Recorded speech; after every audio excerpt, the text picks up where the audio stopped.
Enquanto eu organizo aqui, você abra sua Bíblia no livro de Joel, livro do profeta Joel.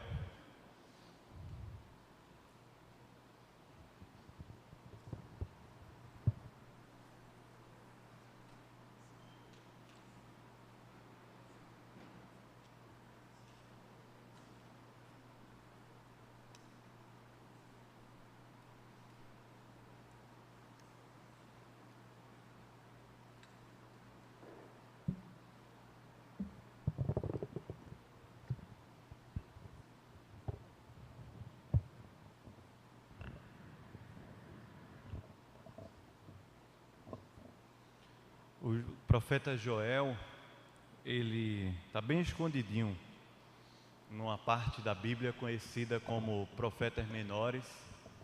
Se você for folheando aí, se não quiser olhar no índice, você vai encontrar Isaías, Jeremias, Lamentações, Ezequiel, Daniel, Oséias, Joel. Quem tem filho pequeno sabe por causa da musiquinha, né? Do Diante do Trono. Mas espero que você tenha encontrado aí. Joel, capítulo 2. Nós vamos ler a partir do verso 12 até o final, tá bom?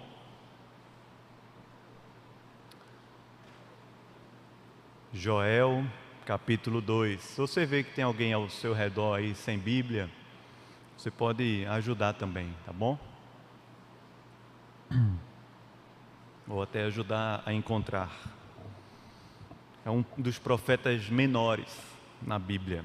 Não porque é menos importante, mas porque é uma profecia relativamente pequena em comparação a Isaías. São apenas 3 capítulos aqui no livro de Joel. Nós vamos ler o capítulo 2, a partir do verso 12 até o final, quando ele diz assim: Ainda assim, agora mesmo, diz o Senhor, convertei-vos a mim de todo o vosso coração, e isso com jejuns, com choro e com pranto. Rasgai o vosso coração e não as vossas vestes. Convertei-vos ao Senhor, vosso Deus, porque Ele é misericordioso e compassivo, tardio em irar-se, grande em benignidade e que se arrepende do mal. Quem sabe se não se voltará e se arrependerá e deixará após si uma bênção, uma oferta de manjares e libação para o Senhor vosso Deus. Tocai a trombeta em Sião, promulgai um santo jejum, proclamai uma assembleia solene, congregai o povo, santificai a congregação, ajuntai os anciãos, reuni os filhinhos e os que mamam. Saia o noivo da sua recâmara e a noiva do seu aposento. Chorem os sacerdotes, ministros do Senhor, entre o pórtico e o altar, e orem. Poupa o teu povo, ó Senhor, e não entregues a tua herança ao opróbrio, para que as nações façam escárnio dele. Porque hão de dizer entre os povos, onde está o seu Deus? Então o Senhor se mostrou zeloso da sua terra, compadeceu-se do seu povo e respondendo lhe disse: Eis que vos envio o cereal e o vinho e o óleo, e deles sereis fartos, e vos não entregarei mais ao opróbrio entre as nações. Mas o exército que vem do norte, eu o removerei para longe de vós, lançá-lo-ei em uma terra seca e deserta. Lançarei a sua vanguarda para o mar oriental e a sua retaguarda para o mar ocidental. Subirá o seu mau cheiro e subirá a sua podridão, porque agiu poderosamente. Não temas, ó terra, regozija-te e alegra-te, porque o Senhor faz grandes coisas. Não temais, animais do campo, porque os pastos do deserto reverdecerão. Porque o arvoredo dará o seu fruto, a figueira e a videira produzirão com vigor. Alegrai-vos, pois, filhos de Sião, regozijai-vos no Senhor vosso Deus, porque Ele vos dará em justa medida a chuva. Fará descer como outrora a chuva temporã e a serôdia. As eiras se encherão de trigo e os lagares transbordarão de vinho e de óleo. Restituir-vos-ei os anos que foram consumidos pelo gafanhoto migrador, pelo destruidor e pelo cortador, o meu grande exército que enviei contra vós outros. Comereis abundantemente e vos fartareis, e louvareis o nome do Senhor vosso Deus, que se ouve maravilhosamente convosco, e o meu povo jamais será envergonhado. Sabereis que estou no meio de Israel, e que sou o Senhor vosso Deus, e não há outro. E o meu povo jamais será envergonhado. Você pode ler comigo até o final, 28, até o finalzinho. Juntos ele diz: e acontecerá depois que derramarei o meu espírito sobre toda a carne.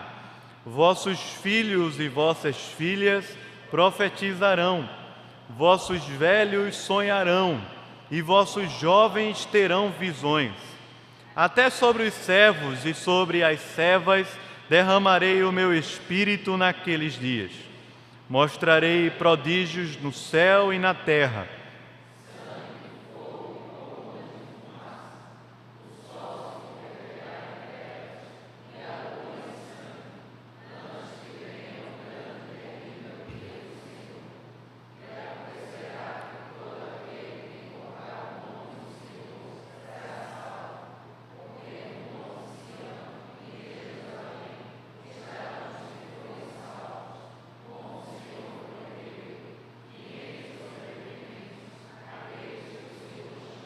Amém, amém. Vamos orar.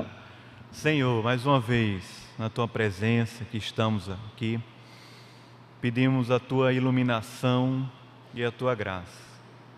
Que o Senhor fale ao coração todos nós, conforme o Senhor queira.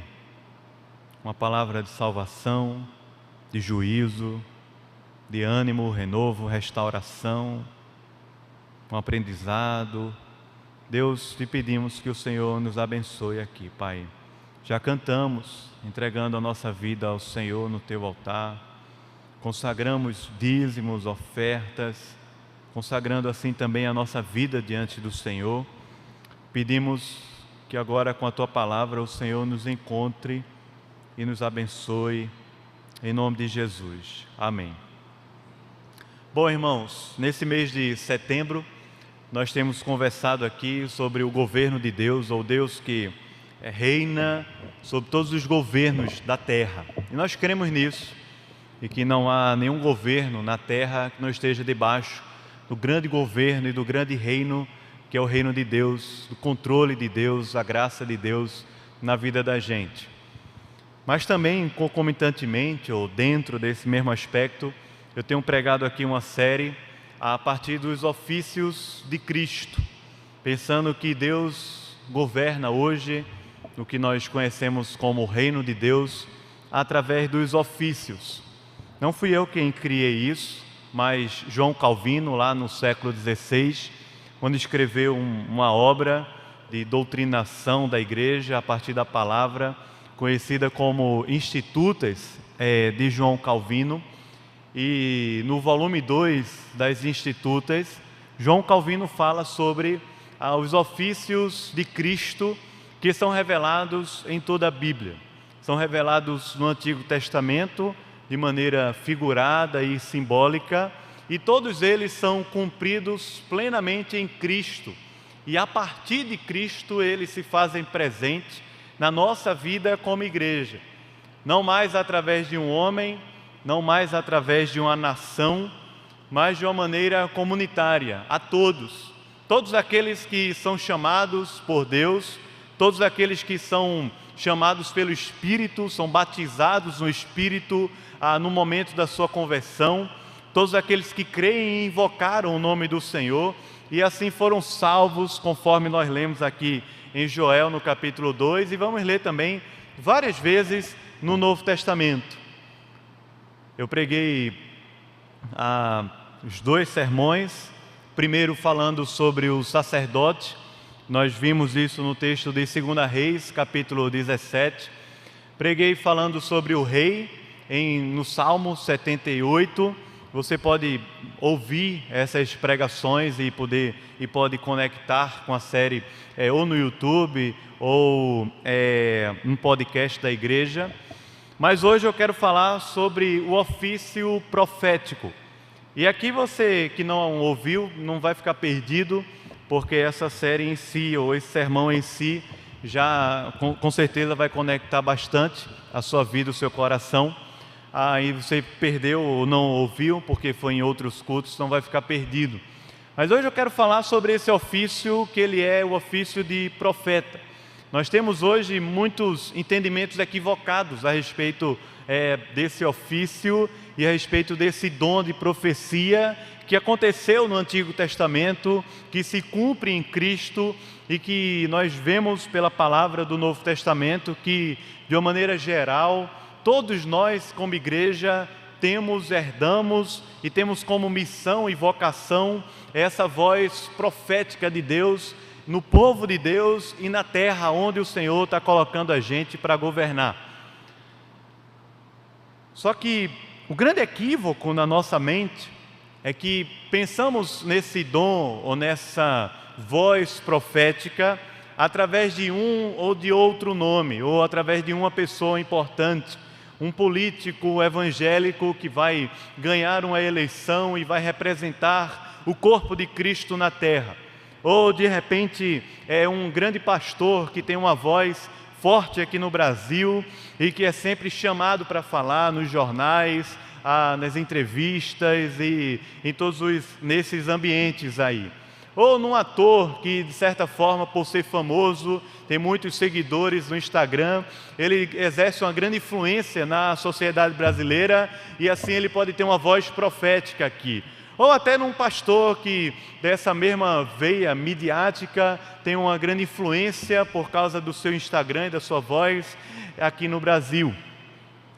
Só que, quando nós olhamos para os ofícios no Antigo Testamento e pensando que eles foram cumpridos em Cristo, o sacerdócio, o reinado, como também um profético, nós precisamos entender que esses ofícios, eles se apresentam para nós hoje de maneira comunitária, de maneira que todos aqueles que pertencem a Cristo, que são parte da igreja de Cristo, que receberam o Espírito de Deus no seu coração, em Cristo são também sacerdotes aqui na terra, em Cristo são reis e rainhas aqui na terra, na esfera do reino de Deus, e em Cristo são também profetas de Deus aqui na terra. É verdade que o Novo Testamento fala sobre o dom de profecia. Isso é um outro momento, um outro estudo que a gente pode desenvolver aqui. Mas a gente precisa entender que o Novo Testamento também fala sobre o dom de serviço. E se você seguir essa lógica de que é profeta quem tem o dom, então só quem tem o dom de profecia é profeta de Deus aqui na terra, você também vai dizer assim: só vai servir ao irmão quem tem o dom de serviço. Então, se eu não tenho o dom de serviço, então eu não tenho nenhuma obrigação de servir meu irmão. Amém? Não, porque Jesus falou que Ele mesmo não veio para ser servido, mas para o quê? Servir. É um mandamento de mutualidade o serviço. Mas alguns irmãos têm isso mais aflorado. Alguns deles são chamados para o diaconato por causa disso. Outros irmãos e irmãs servem na igreja de diversas maneiras a partir do dom do serviço. Mas todos nós que somos cristãos somos chamados ao serviço, como temos essa voz profética de Deus aqui na terra. Joel é um bom exemplo para a gente ver isso. Algumas coisas que são até curiosas e a gente precisa entender no livro de Joel para poder perceber em que sentido Joel está falando sobre essa voz profética. Joel era um profeta. Ele não era muito conhecido na Bíblia. Nós não conhecemos outra referência a Joel a não ser essa do livro. É tanto que em todos os anos aí da história da igreja, todos os teólogos que estudaram muito a Bíblia não conseguiram fechar exatamente a época a qual Joel viveu.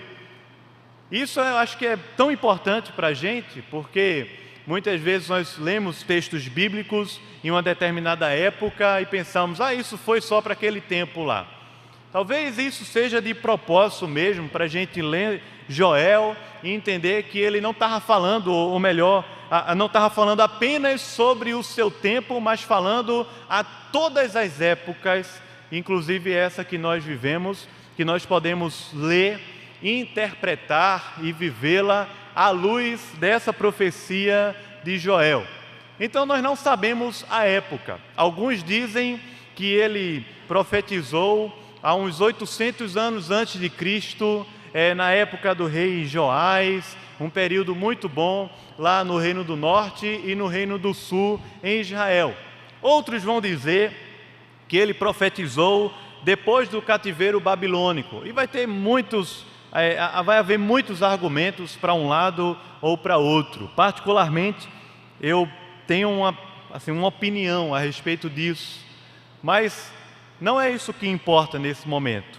O que importa é que Joel está falando sobre um grande problema social, um caos, que assolou o povo de Deus, a terra de Deus, Israel, como era no Antigo Testamento.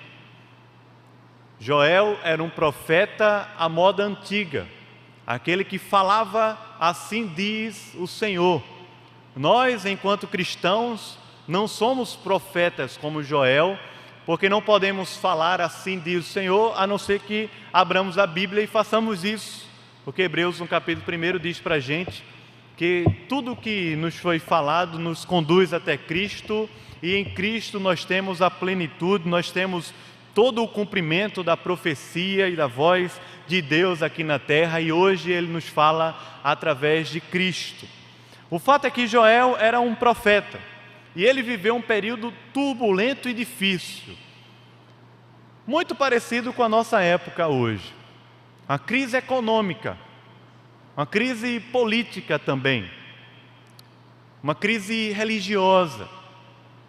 O Israel de Deus, Calvino chamava de a igreja do Antigo Testamento, o Israel de Deus vivia aqui como que apático a tudo que estava acontecendo. Não somente o povo, mas também os líderes. Joel, no capítulo 1 dessa profecia, ele nos contextualiza, embora não diz exatamente o que é, o momento exato, mas nos contextualiza de um grande problema em que há choro, gemido, tristeza, um verdadeiro caos.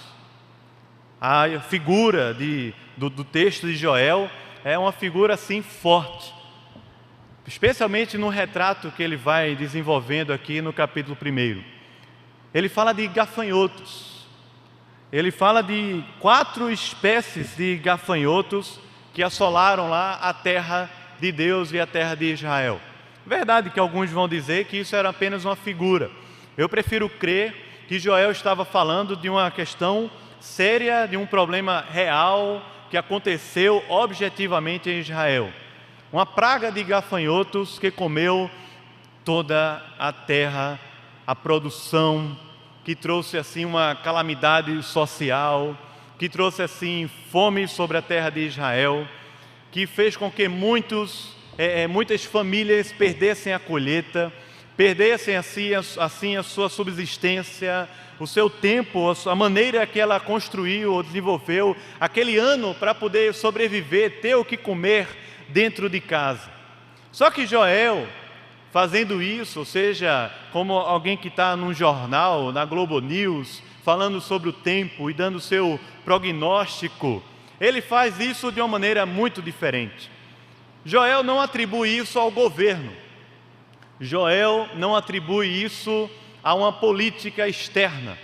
Joel não atribui isso ao problema religioso, a uma instituição, seja ela qual for, a um livro, a um nome. Joel atribui isso à mão de Deus que estava pesando sobre o povo de Deus.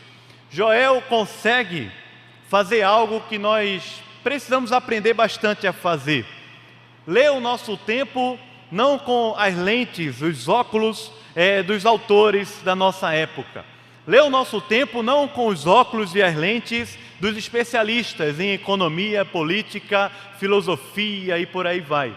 Ler o nosso tempo não com a lente dos outros, especialmente os da nossa própria casa, da nossa própria família. Ler o nosso tempo não com as lentes dos jornais, das séries da Netflix ou de filmes, ou seja lá o que for, mas Joel consegue transpor isso. Ele lê o seu tempo a partir da ótica de Deus. Ele lê os problemas que estão acontecendo na sua terra a partir da ótica da revelação de Deus, da palavra de Deus e da presença de Deus. E assim fazendo, ele diz: o que está acontecendo conosco é um grande juízo de Deus sobre a terra, porque nós esquecemos a Deus, nós nos perdemos a nossa caminhada.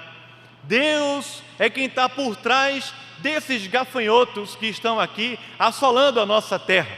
Deus é que está por trás de muitos males e situações que vão além do nosso controle, que nos tiram das situações de conforto, da nossa própria zona de conforto, satisfação e controle. Deus é que está por trás disso.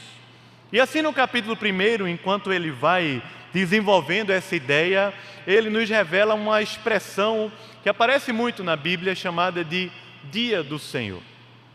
Joel diz: o dia do Senhor chegou, o dia do Senhor está próximo, o dia do Senhor vem como um ladrão, o dia do Senhor. E a ideia de Joel sobre o dia do Senhor, ela é, assim, muito interessante, porque envolve o presente, envolve o passado e envolve o futuro. Envolve um futuro próximo e envolve um futuro bem longínquo. O que eu estou querendo dizer com isso é que Joel diz que o dia do Senhor é hoje, porque Deus tem derramado juízo sobre a nossa terra e sobre a nossa nação. Mas Joel diz também que o dia do Senhor vem, e ele fala isso a partir da perspectiva de uma restauração de Deus, uma restauração social na nossa terra, mas também fala sobre uma restauração espiritual. E a restauração espiritual que Joel fala de respeito ao Espírito de Deus sendo derramado sobre toda a terra, e também de respeito à vinda do Senhor, quando haverá um colapso na natureza, e ele vai falar isso de uma maneira assim, forte e pujante: o sol se converterá em trevas, a lua em sangue, antes que venha o dia terrível do Senhor, o grande e terrível dia do Senhor. O dia do Senhor envolve a nossa história passada, presente e a nossa história no futuro. O dia do Senhor também, ele envolve dois elementos que parecem bem antagônicos, mas caminham juntos aqui em Joel. O dia do Senhor envolve juízo e o dia do Senhor envolve salvação. Juízo e graça, juízo e misericórdia, juízo e a compaixão de Deus, juízo e a salvação e a graça de Deus. Porque o juízo de Deus sobre aqueles que são de Deus não serve como condenação, serve como prova, serve para Deus derramar graça na nossa vida diariamente. Mas o juízo de Deus sobre aqueles que são de Deus, ele não serve para nos conduzir à ira eterna de Deus, mas serve para nos restaurar, para nos conduzir a Deus. É por isso que essas duas coisas estão tão presentes aqui em Joel: o juízo e a graça, o juízo e a salvação, o juízo e a libertação, o juízo e a misericórdia. É por isso que muitas vezes nós falamos isso de maneira assim, simples, quando dizemos que nos momentos mais difíceis da nossa vida, Deus foi, ou aparentemente Deus foi mais misericordioso, mais gracioso, mais amoroso, mais cuidadoso com a nossa vida. É por isso que hoje, se você estiver passando por um tempo de aperto e de juízo de Deus, seja com as coisas nacionais que estão acontecendo, ou com situações micro e particulares da sua vida, você de Deus pode dizer: Deus, nesse tempo que eu estou vivendo, de aperto, de juízo, parece que o gafanhoto veio e devorou tudo na minha casa, na minha vida e na minha história. Pode provar da salvação, da graça e da misericórdia de Deus de uma maneira muito especial. E Joel está falando isso para a gente. Não dá tempo da gente olhar assim, cada expressão do texto aqui de Joel, mas se você quiser um resumo do livro, seria mais ou menos o seguinte: no capítulo 1, Joel fala sobre a sua época, mais ou menos até o capítulo 2, versículo 11, Joel está falando sobre o seu tempo, a sua época, as dificuldades, assolações que estão acontecendo aqui na terra. O Éden está se transformando em um grande deserto. Essa é a expressão que Joel usa aqui para descrever a real que está acontecendo lá. Deserto se transformou, ou melhor, o Éden se transformou em deserto. Mas no capítulo 2, Joel nos aponta para uma situação contrária. O deserto pode se transformar e vai se transformar em Éden, em um lugar de prazer, de satisfação, de plenitude. E ele usa aqui diversas imagens para falar, e figuras e expressões para falar sobre essa abundância de Deus, essa chuva de Deus sobre a terra e sobre nós que somos o seu povo. Capítulo 2, Joel fala sobre essa expressão da restauração de Deus.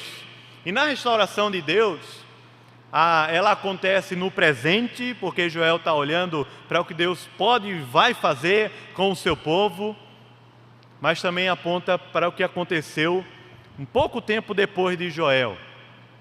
O Espírito foi derramado e hoje nós podemos dizer que vivemos nessa época, que é a época do Espírito, até o dia em que o sol se tornará em trevas e o Senhor Jesus vai voltar.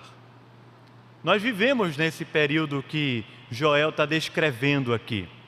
Mas no capítulo 3, Joel nos fala muito mais sobre essa expressão, ou desenvolve mais essa expressão dos últimos dias, escatológica, a respeito do que vai acontecer.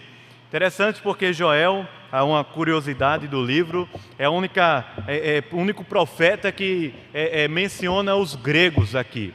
No capítulo 3, acho que o verso 6, ele fala sobre os gregos. Os jônios, que é no hebraico, por isso a gente não sabe a época que ele estava falando, porque os jônios invadiram ali a região da Grécia aproximadamente 2000 anos antes de Cristo. Muito tempo antes. Ou 1400. Então, Joel menciona as nações ao seu redor, as lutas ao seu redor, mas ele faz uma leitura que pode ser conectada com a nossa vida hoje. É como as cartas de Jesus no Apocalipse. As 7 cartas, todas elas, em todos os momentos da sua história, e em todos os momentos da história da igreja que nós lermos, todas as vezes que lermos, ela vai estar falando sobre a nossa época. Porque a Bíblia, como palavra de Deus, tem esse poder de conectar a nossa história a uma história maior, de conectar a nossa vida a uma história, uma narrativa muito maior que está acontecendo aqui na terra, e que Deus supremo, grandioso, maravilhoso e poderoso resolveu nos amar, nos usar, nos abençoar, nos conhecer pelo nome e nos incluir nessa história aqui como povo de Deus a cumprir a sua missão.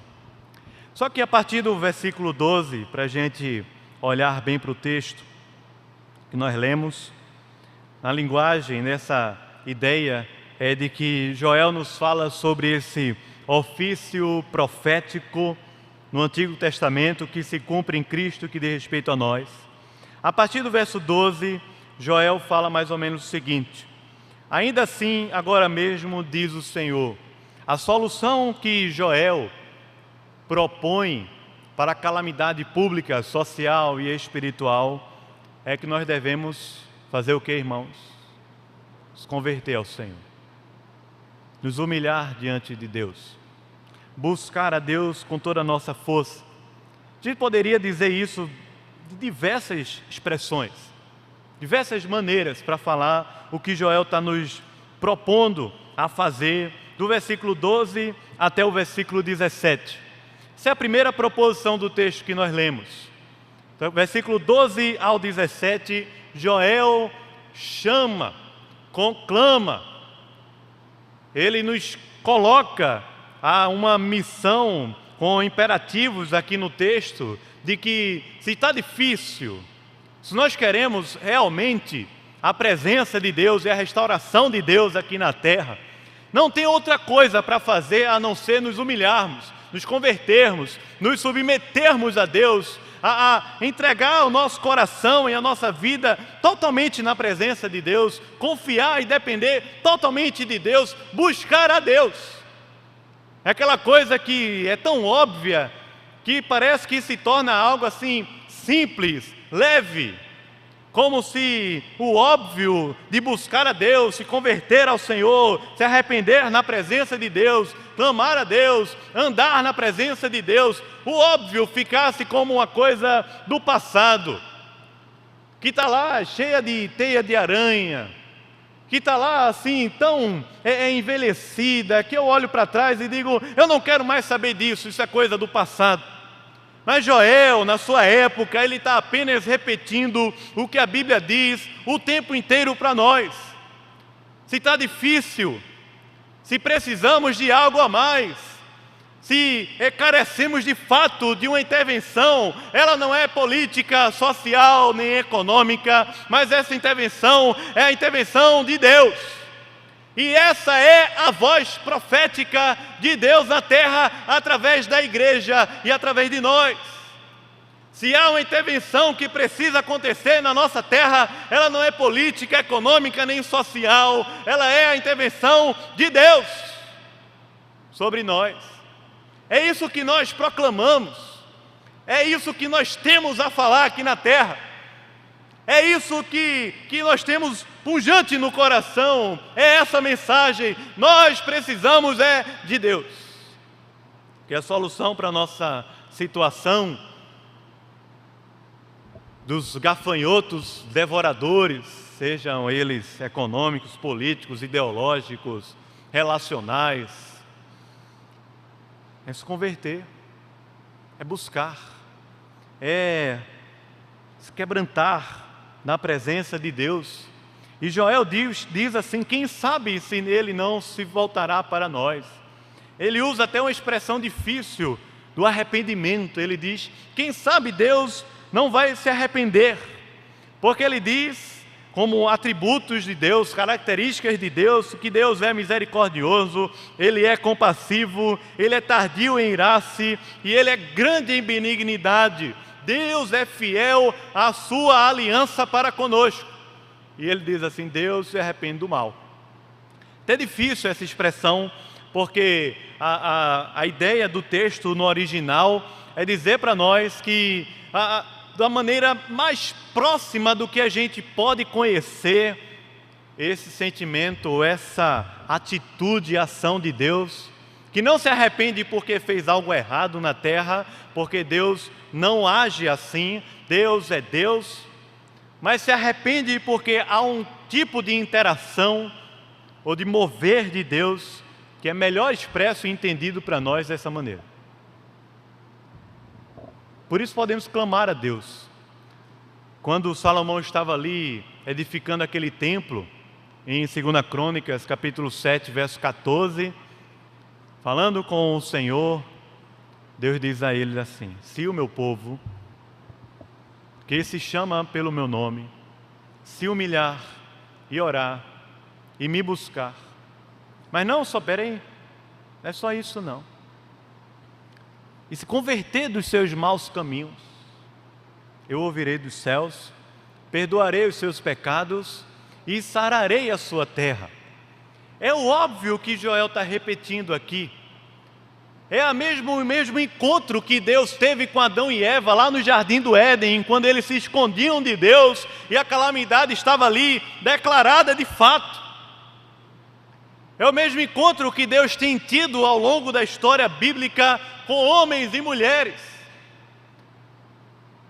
É o mesmo encontro que Deus tem tido também ao longo da história da igreja, da história da humanidade e hoje também no século 21.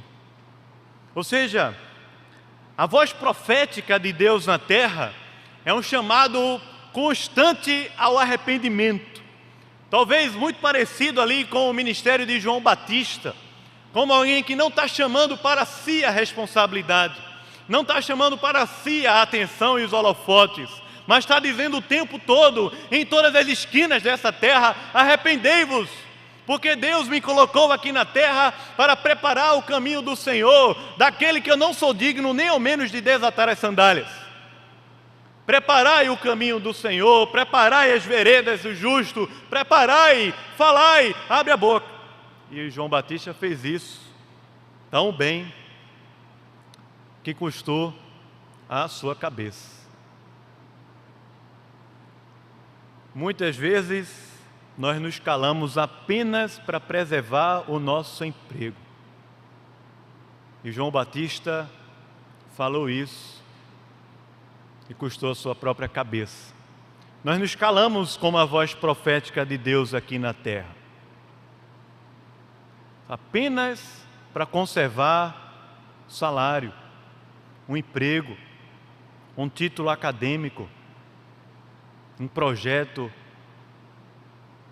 e até mesmo uma paz relacional que abre mão da verdade de Deus apenas para viver uma aparente harmonia dentro de casa ou com os nossos amigos também. O problema é que Joel não está falando aqui para o cristão e para o povo de Deus ser a voz profética significa ser do contra, ou ser chato, ou ser o cara que é da discordância o tempo inteiro, ou para a gente estar defendendo opiniões aqui e ali, opiniões que são pessoais. Não, Joel não está falando sobre isso. E acho que nesse sentido a igreja evangélica faz um papel muito negativo na nossa sociedade. Abre a boca, pega o holofote para si e um megafone assim nas ruas para estar defendendo opiniões. Muitas vezes até é chato. Não é isso.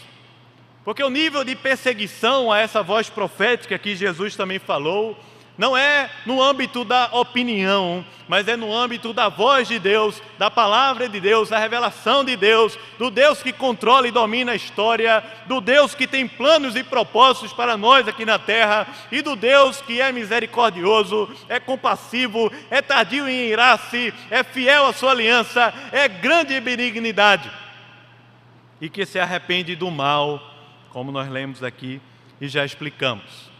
Depois, a partir do verso 18, o profeta Joel nos fala sobre uma manifestação da presença de Deus. Do versículo 18 ao 27, ele fala de uma restauração de Deus. Aquele que transformou o Éden em deserto, de repente, nos enche de abundância. E nós temos muita dificuldade de ler textos como esse hoje em dia, especialmente por causa da teologia da prosperidade. Porque ao invés de lermos esse texto e nos colocarmos na presença de Deus, em alegria e em gozo, mas também em clamor, nós lemos esse texto e nos colocamos na presença de Deus para reivindicar a restituição, como aquela música bem pentecostal cantou aí e tudo mais. Deus restituindo para nós coisas que nós perdemos, dinheiro, casa, bens, situações que passaram, que não vão voltar a acontecer, que Deus já levou, Deus já está guardando, Deus já passou, Deus já transformou o mal em bem, mas já passou, acabou, vamos seguir em frente. E nós estamos aqui, podemos ler esse texto por causa dessa nossa mentalidade mística e próspera, dessa teologia de que Deus vai fazer isso, Deus tem a obrigação de fazer isso, Deus tem a obrigação de me restituir, e eu vou até ordenar e decretar para Deus o que Ele tem que fazer, a minha própria imagem e da minha própria forma, conforme a minha própria vontade. Estava ouvindo sexta-feira à noite o pastor Augusto Nicodemos pregando, aqui no encontro que teve aqui em Recife, e uma frase que ele falou eu achei muito especial. Ele disse assim, eu queria que essa frase fosse minha, né? Porque ia ser massa. Ele falou assim, ele falou, a pior coisa que Deus pode fazer ao homem é dizer a ele, seja feita a tua vontade. É a pior coisa. Deus dizer ao homem assim, seja feita a tua vontade. É massa a frase, não é não? É isso que nós lemos. Agora, a gente precisa entender que Deus é um Deus que abençoa, que Deus é um Deus que restaura, que Deus é um Deus que faz nova todas as coisas, que Deus é um Deus que nos dá oportunidades de recomeços diários. Irmãos, Deus não está atrás de nós assim com a pranchetinha lá, cobrando as metas que a gente não está cumprindo ou reivindicando, não. Deus é um Deus que nos dá oportunidades de recomeço diárias. Eu não estou falando do culto semanal aqui no domingo não, no dia do Senhor. Estou falando de recomeços diários, porque diariamente as misericórdias de Deus se renovam na nossa vida. Deus é um Deus que restaura, Deus é um Deus que renova, Deus é um Deus que pega o deserto e faz dele um manancial, e nós podemos provar isso hoje, como talvez até uma amostra do que será na eternidade com Deus, mas é real, é fato. As ideologias da nossa época tentam fazer um retrato, um desenho da religião e do evangelho como sendo uma coisa ruim, amarga, do passado, retrógrada, terrível, de juízo e tudo mais. Mas a palavra profética de Joel é de que o dia do Senhor é um dia de restauração, é um dia de alegria, é um dia de gozo, regozijo, é o dia da salvação de Deus, onde tudo novo pode acontecer. O dia do Senhor chegou para nós e chega diariamente por sua misericórdia e pela sua palavra. É bom, irmão, é alegria, é plenitude, é chuva de bênção de Deus na vida da gente. Tanta coisa que Deus faz. Veja aí a partir do verso 18, ele vai dizer assim: então o Senhor se mostrou zeloso. Após ele nos chamar ao arrependimento, à conversão, chamar os líderes, sacerdotes, ao arrependimento e à conversão, ele diz: Deus se mostrou zeloso, com amor ardente no coração, zeloso da sua terra. Teve compaixão do seu povo e respondendo lhe disse: eis que vos envio o cereal, o pão nosso, como nós oramos no Pai Nosso. O pão nosso de cada dia o quê? Dá-nos. Cereal, o vinho, as coisas mais básicas da casa de um judeu, o óleo. E veja em que ambiente Deus está proclamando aqui para o seu povo. É um ambiente de fartura. E não entregarei vocês mais ao opróbrio. Deus está prometendo que vai guardar o seu povo de todas as nações da terra. O exército que vem do norte vai ser derrotado. Eles vão provar do deserto. Versículo 21 ele diz: o quê? Você pode ler aí? Pode ler? 21. Não temas, ó terra, regozija-te, alegra-te, porque o Senhor faz. Não tenha medo, ó terra. Não tenha medo. Tenha gozo, alegria, regozijo, porque Deus faz o quê? Grandes coisas. Deus faz, não apenas fará, porque a salvação proclamada pelo dia do Senhor não é algo apenas para o futuro, mas a salvação proclamada pelo dia do Senhor é algo também para o presente, que redime, restaura, renova o meu passado, mas me faz provar de Deus no presente, e aponta para o futuro, é verdade, mas ela também é presente. Por isso diz: regozija-te, porque o pão nosso de cada dia Deus vai nos dar, e nós vamos viver a fartura de Deus, a alegria e o regozijo. Versículo 22, ele continua falando: não tem mais animais do campo, a figueira, a vide, elas produzirão com vigor.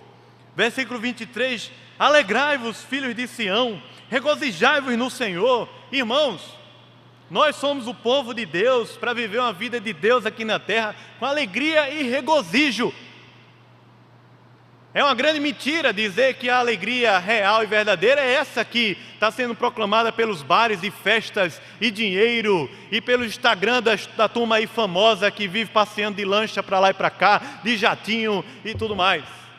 Não é isso não, irmão.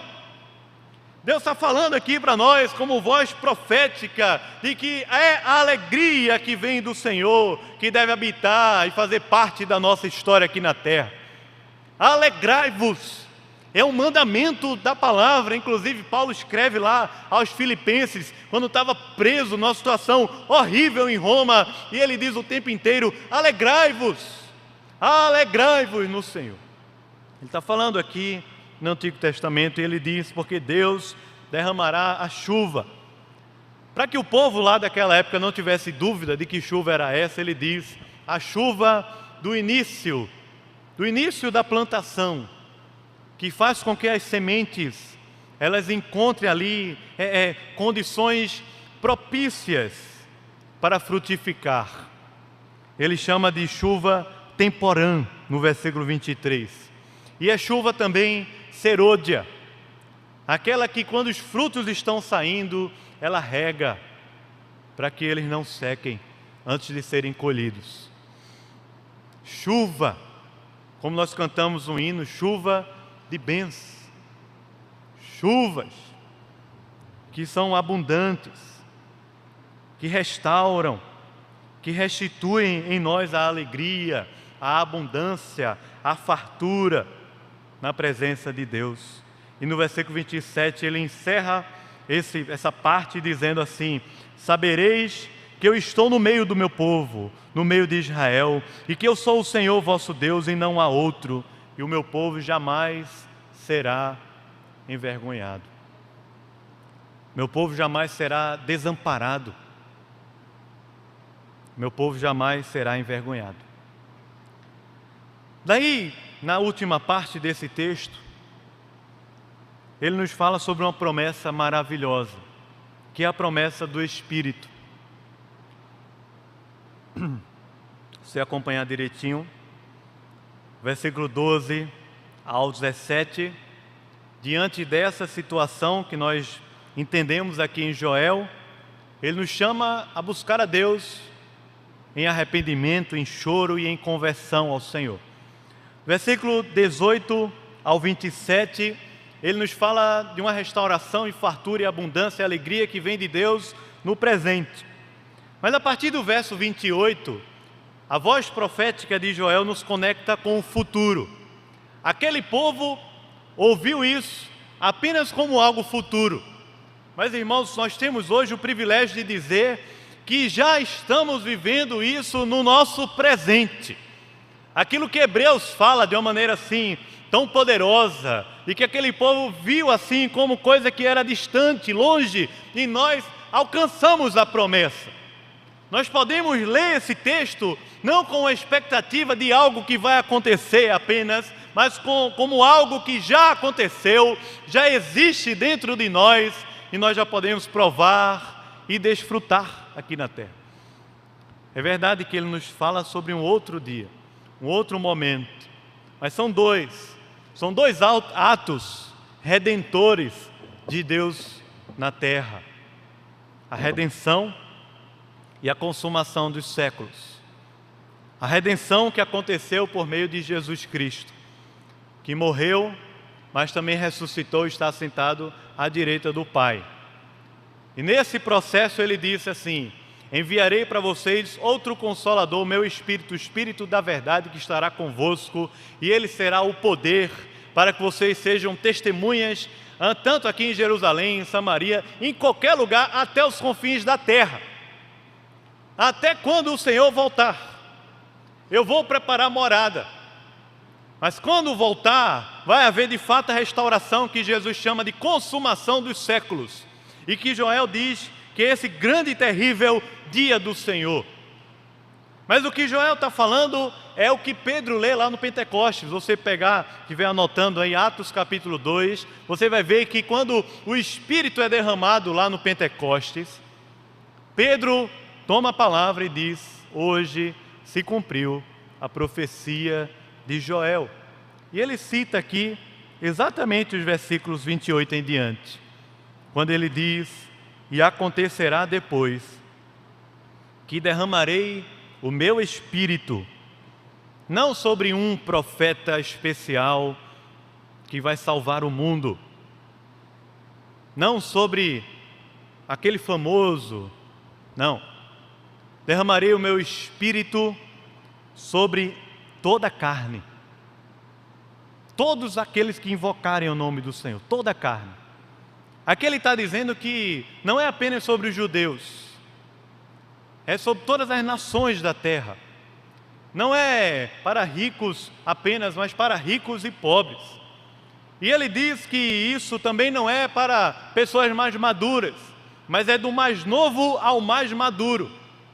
Derramarei o meu Espírito de maneira que os vossos filhos, os jovens, as crianças, adolescentes, eles profetizarão, mas também os vossos velhos sonharão. Sobre todos. Ah, mas é só sobre quem nasceu na igreja. Não, ele diz sobre os servos, toda a carne, todas as servas. Derramarei o meu Espírito naqueles dias. Como assim derramarei? Quando Jesus falou que o Espírito viria, passou ali um tempo até isso acontecer em Atos capítulo 2, no Pentecostes, e acontece algumas vezes lá em Atos. Mas o Novo Testamento nos apresenta de que aquela experiência do derramamento do Espírito acontece na nossa vida no dia da nossa conversão. Esse derramamento do Espírito. Só que a gente às vezes olha para dentro da gente ou ao nosso redor e diz assim: como assim derramamento? Porque parece que nós estamos assim pensando, derramar e encher a coisa abundante. Como assim? Parece que eu estou, sabe aquelas gotinhas que você bota assim bem pouquinho para... Só que ele está falando de um derramamento. Ele não está falando de, sei lá, você vai tomar própolis. Já tomou própolis? É uma maravilha, é horrível aquele negócio. Você tem que botar ali tantas gotas, certo? Sei lá, eu boto 15 a 20. Teve uma vez que eu enchi o conta-gotas e meti na boca assim, todinho. Foi para quase que eu morro. Mas é lá 15. Se você botar mais, não dá certo. 20. Você não aguenta. Parece que a gente está vivendo o nosso tempo provando o Espírito com as gotinhas assim, 15 gotinhas do Espírito. No domingo eu vou botar 20. Mas na segunda eu boto 5, porque o dia vai ser pesado. Você não sabe a minha agenda amanhã. Terça, na quarta, parece que se for tirar de nós o que tem do Espírito, não sai mais uma gota, a gente está assim, morrendo. Aí vai no pequeno grupo e tal, aí chega lá aquele ânimo, a palavra, aí volta mais 15 gotinhas. Só que o que o texto está falando de um derramamento, a expressão no hebraico é mais ou menos o seguinte. Vou falar assim de maneira, exemplificando para a gente entender. Pega um garrafão de água de 20 litros e tenta encher um copo descartável com ele. Assim, no braço. Vai dar certo esse negócio? Você é marido e vai fazer isso, não deixa a sua esposa ver não, porque ela vai ver água no chão e vai reclamar. É difícil ou não é? Pega o garrafão assim, é pouco o garrafão. Pega uma caixa d'água assim de 500 litros na cabeça, você é forte, pode fazer isso. Tenta encher um copinho de 180 ml. Vai dar certo esse negócio? Por que não vai dar certo, irmãos? Aquele negócio vai transbordar. Vai transbordar. Você já deve ter feito isso com suco, refrigerante, Coca-Cola, o que for, água. Transborda. Não tem, parece que está o tempo todo assim. Essa expressão que está sendo usada por Joel. O Espírito de Deus é transbordante. É como Jesus fala lá em João no capítulo 7, dizendo que se nós crermos, se crermos no Senhor, fluirão de nosso interior rios de água viva. Não é algo assim, tipo, vou encher um copinho, vou encher uma coisinha de xarope. Não, transbordar, vai encher, e vai continuar transbordando o tempo todo o Espírito de Deus em nós. Paulo diz que nós devemos nos encher desse Espírito.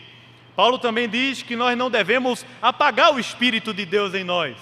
E parece que é exatamente essa dinâmica que vivemos hoje. Ao invés de nos apropriarmos dessa chuva, desse transbordar do Espírito que já se cumpriu no Pentecostes e que é vivo entre nós hoje, nós ficamos ali tentando controlar e tal, e tomar só 15 gotinhas, e querendo viver, controlar e dominar a nossa vida aqui na terra. Só que Joel fala que o dia do Senhor é o dia do derramamento do Espírito. E eu estou querendo dizer a você e a mim também hoje aqui, que essa palavra, ela não vai se cumprir amanhã. Não vai se cumprir se fizermos uma vigília aqui. Vamos ficar hoje a madrugada toda na igreja para nos enchermos do Espírito. Não. Não é a segunda bênção que a teologia pentecostal deixou para nós. Não tem nada a ver com isso. Essa promessa já se cumpriu e está à nossa disposição pelo Espírito. E ela nos aponta para a segunda parte da promessa, que é a consumação dos séculos, quando Jesus Cristo voltar. Só que entre a primeira e a segunda vinda de Jesus, só nos restam duas coisas. A primeira eu já estou falando, é o Espírito, mas a segunda é a missão. E é nesse aspecto da missão que nós somos a voz profética de Deus aqui na terra. Nós, comunitariamente, nós, não eu, ou fulano, ou beltrano, ou você sozinho, nós somos a voz profética de Deus, porque o ofício profético do Antigo Testamento se cumpre em Cristo e passa para nós pelo Espírito com essa tarefa que ele fala aqui. Você pode ler comigo o versículo 32? 32, certo? O que é que ele diz aí? 32. E acontecerá que todo aquele que invocar o nome do Senhor será o quê? Salvo. E ele fala, porque no Monte Sião e em Jerusalém estarão os que forem salvos, como o Senhor prometeu, e entre os sobreviventes, aqueles que o Senhor chamar. Sabe como Paulo, o apóstolo Paulo, interpretou esse versículo aqui? Abra, por favor, Romanos capítulo 10. Porque a Bíblia mesmo interpreta a Bíblia. Romanos capítulo 10.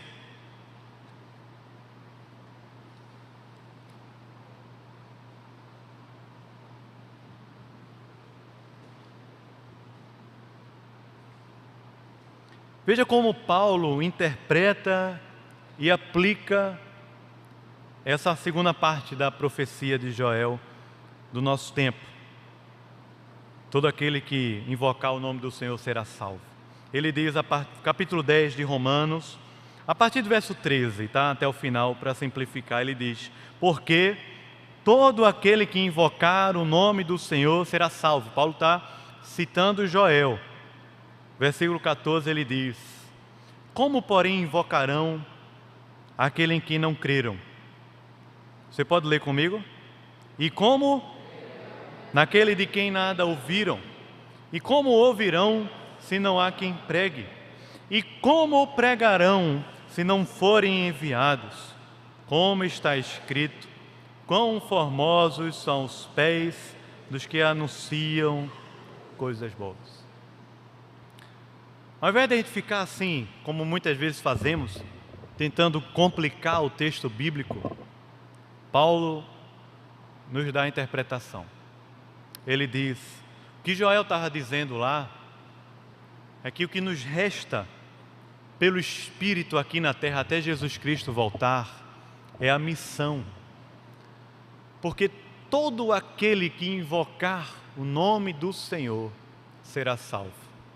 Quando ele diz todo aquele, pode ser judeu, pode não ser judeu, pode ser rico dos ricos ou pobre dos mais pobres, pode ser doutor ou analfabeto, pode ser novo, criança, adolescente, jovem, adulto, idoso, qualquer coisa. Todo aquele que invocar o nome do Senhor será salvo. Portanto, a salvação não vem de uma restauração política, econômica, social, é isso que Joel está falando, mas vem de um clamor por arrependimento, conversão na presença de Deus, pelo desfrutar de uma restauração, graça e alegria de Deus aqui na terra e pelo derramar do Espírito que já aconteceu para nós hoje. Mas nos aponta, nos conecta para o que vai acontecer. Jesus vai voltar. Como ele fala lá, o céu, o sol, a lua, as estrelas. É assim que Jesus fala nos sermões proféticos também, de, por exemplo, Mateus capítulo 24, ou como o Apocalipse retrata para a gente. Mas Paulo diz assim: o que nos resta, como Joel, o Espírito, e Paulo diz, a missão. Porque como eles invocarão em quem não creram? Mas como é que eles vão crer se não o quê? E como eles vão ouvir se não há quem pregue? E como pregarão se não forem enviados? Posso dizer, irmãos, pela palavra, que esse envio já aconteceu.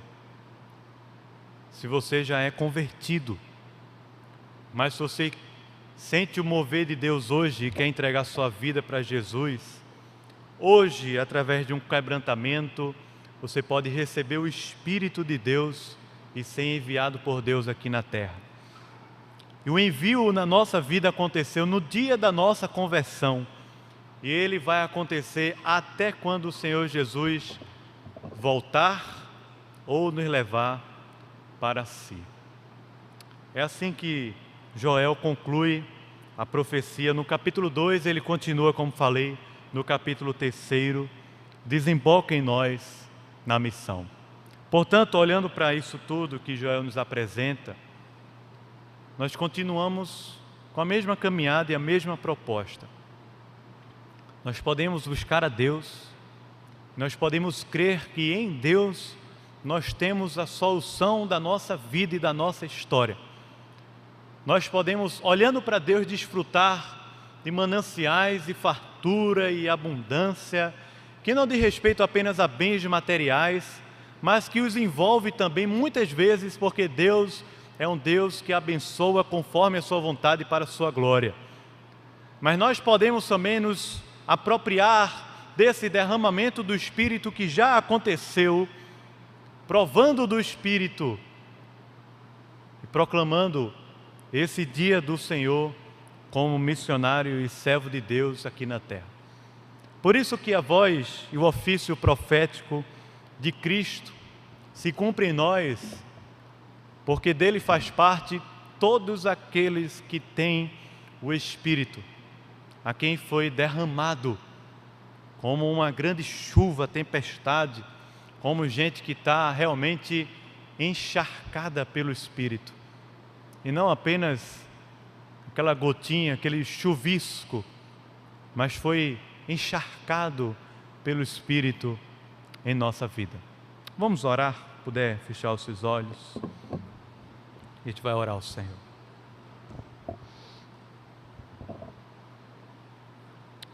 Você pode, no seu lugar e no seu coração, orar.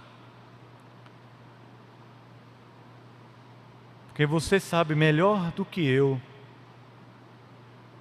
em que ponto está a sua vida, em que ambiente está o seu coração, a sua casa, a sua família, seus negócios, seu ministério, a sua vocação aqui na terra.